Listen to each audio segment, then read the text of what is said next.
Hello बच्चों, let's read this question. The question says identify the incorrect statement with regard to the gymnosperms. अब यहाँ पे हम बात कर रहे हैं जिम्नोस्पर्म्स की. उसमें हमें बताना है कि जो गिवन स्टेटमेंट्स हैं उसमें इनकरेक्ट स्टेटमेंट क्या है. तो बात करेंगे स्टेटमेंट की. पहले, in gymnosperms ovule remain exposed before and after fertilisation. Giant redwood tree sequoia is tallest gymnosperms tree. The gymnosperms are homosporous. Leaves in gymnosperms are well adapted to withstand extreme environment conditions. तो यहाँ पे बात कर रहे हैं हम gymnosperms की. तो हमारा हम की कॉन्सेप्ट आ जाएगा की कॉन्सेप्ट जिम्नोस्पर्म जिम्नोस्पर्म्स. तो अगर हम जिम्नोस्पर्म्स की अगर हम बात करते हैं, अगर इसका ब्रेक डाउन करें अगर हम इस टर्म का जिम्नोस्पर्म्स का, तो जिम्नोस का मतलब होता है नेक्ड और स्पर्म्स का यहाँ पे क्या आ जाता है सीड्स. तो यहाँ पे जिम्नोस्पर्म का मतलब ही क्या है, नेक्ड सीड्स. यानी कि इनके जो सीड्स हैं, अगर हम इनकी बात करते हैं कि सीड्स आर नॉट एनक्लोज्ड. अगर यहाँ पे बात करते हैं seeds are not enclosed by ovary. तो सीड्स जो हैं वो ओवरी से एनक्लोज्ड नहीं होते हैं. आफ्टर फर्टिलाइजेशन और बिफोर फर्टिलाइजेशन ओव्यूल्स जो हैं वो हमेशा क्या रहते हैं, एक्सपोज्ड रहते हैं. हमेशा जो है वो आपके क्या रहते हैं, एक्सपोज्ड रहते हैं, फर्टिलाइजेशन से पहले भी और बाद में भी. अब अगर हम बात करते हैं जिम्नोस्पर्म्स के अंदर आपके स्मॉल ट्रीज भी आते हैं. जिम्नोस्पर्म्स की अगर हम बात करते हैं तो इसके पास सारी चीजें आ जाती है. जैसे मीडियम साइज के ट्री भी आते हैं. मीडियम साइज की अगर हम बात करते हैं, मीडियम साइज्ड ट्री भी आते हैं इसमें. मीडियम साइज ट्री भी आते हैं इसके अंदर. एंड मीडियम साइज ट्रीज के साथ साथ टॉल ट्रीज भी आते हैं. टॉल ट्रीज भी आते हैं एंड श्रब्स भी आते हैं जो आपके थोड़े से बड़े होते हैं झाड़ियों की तरह. वो आपके इसमें श्रब्स भी आते हैं.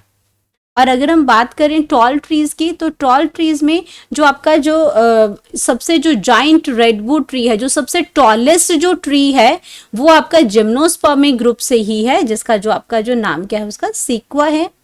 जो आपका जो टॉलेस्ट जो ट्री है वो भी किस प्लांट ग्रुप से बिलोंग करता है, जिम्नोस्पर्म से ही बिलोंग करता है. सिक्वा जो है टॉलेस्ट ट्री है. ये क्या है, टॉलेस्ट ट्री है, टॉलेस्ट ट्री है.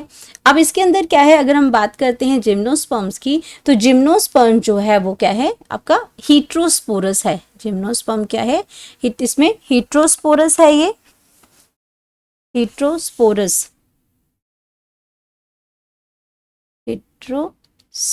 है.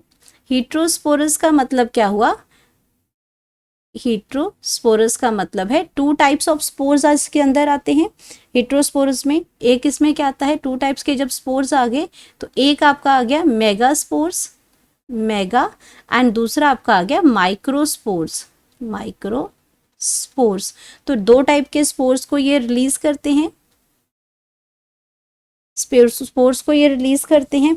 अब हम बात करते हैं अगर ऑप्शंस की, तो ऑप्शन में देखते हैं क्या लिखा है और हमें इन ऑप्शंस में से इनकरेक्ट स्टेटमेंट को फाइंड आउट करना है.